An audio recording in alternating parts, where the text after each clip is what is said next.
នេះគឺជាគូចុងក្រោយហើយសម្រាប់ការប្រកួតប្រតល់ភូមិយើង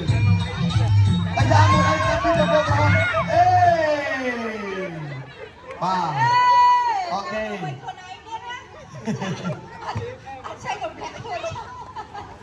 បងគូក្រហមគឺថា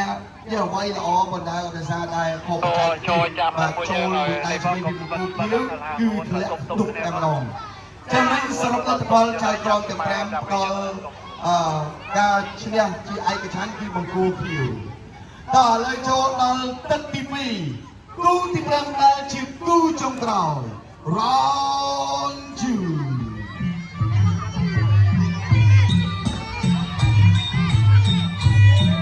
បាត់ដៃមួយបាត់កីឡាករទាំងពីររូបជាការគួរសមនៅក្នុងការប្រកួត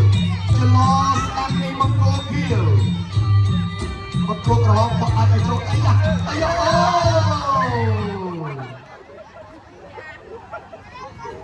បាទឃើញថាមិនគេថាវាយទាំងព្រមដោយសារតែគេថាលំនឹងទុកមិននឹកនៅលើបង្គោលឈើចាអ្វីដែលសំខាន់គឺត្រូវរក្សាលំនឹងយើងទៅចាំយើងវាយបាទចាយើងលំនឹងអត់ទាន់ទុកទឹកផងយើងវាយជាគូចុងក្រោយទឹកទី3ដែលជាទឹកបេប្រ Round 3បាទមួយដៃស្ដាំពីបង្គោលខៀវមួយដៃឆ្វេងពីបង្គោលខៀវមួយដៃបង្គោលចាប់មកណាបាទនិយាយទៅ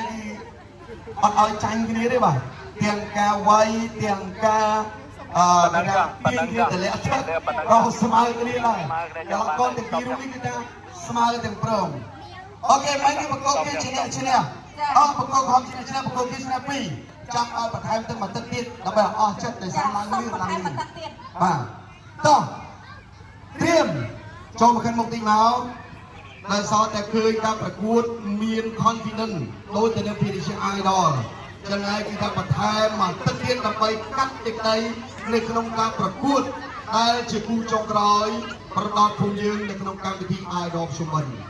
ត្រៀមប្រឹងព្រៀបប្រកួតគូទី5ដែលជាគូចុងក្រោយទឹកបន្ថែម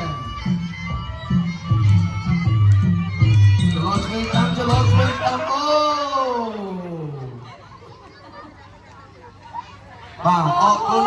កីឡាការិនីទាំងពីររូបអរគុណបងប្អូនអរគុណសូមសម្លេងអបអរសាទរមួយមក